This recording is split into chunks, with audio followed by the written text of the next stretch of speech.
આ વિચાર પણ મારો છે અને આ ડિસિઝન પણ મારું જ છે.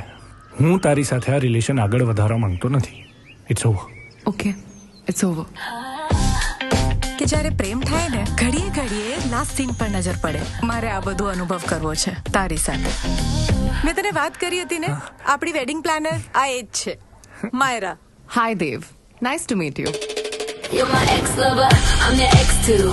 તમને શું લાગે છે હું અહીંયા સાચે વેડિંગ પ્લાન કરવા આવી છું? 6 દિવસની અંદર હું તમારા દીકરાને તમારા નાક નીચેથી લઈ જઈશ. You're my ex-lover, I'm your ex too. તમારા લગ્ન થઈ ગયા?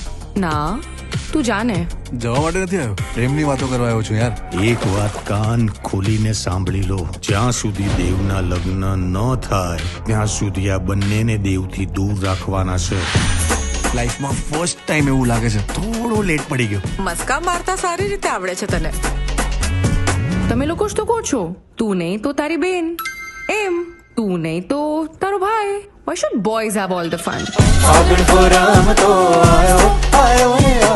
બધું એકચ્યુઅલી છે ને એ આવી રીતે કોઈ દિવસ પીતો નથી. પણ આમ એકલા બોટલ હતી તો અમને કેવું જોતું ને. જો મને ખબર હોત તો મેં એને બહાર મોકલ્યો જ નહીં હોત. અને અમને ખબર હોત ને તો અમે એની સાથે જ ગયા હોત.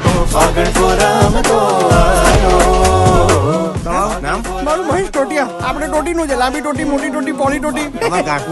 ઘાસ ઉગાડી દો તમે.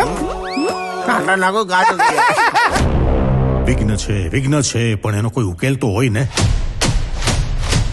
જેને પોતે જીતવું હોય ને એને બધા જ મદદ કરે, પણ અહીંયા તો તું જ give up કરીને બેઠો છે. એ બંને મળીને તારી જિંદગી બરબાદ કરી નાખવા માંગે છે, તારા લગ્ન અટકાવવા માંગે છે. આ બધું કરવા તું લંડનથી આવ્યો છું? સુભાષ કાકા જેવા દેખાય છે ને એવા છે નહીં.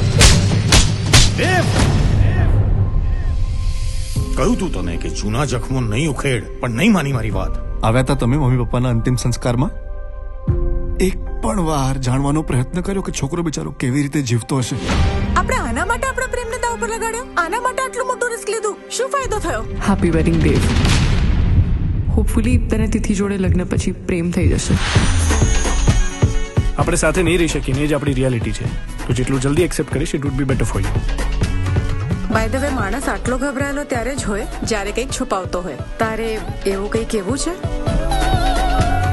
આ લગ્નમાં તારી બધી મનગમતી વસ્તુઓ ઇન્ક્લુડ કરું, દુલ્હન સિવાય. આ ફેમિલી વાળી ફિલિંગને મેં ત્યાં બહુ મિસ કરી છે.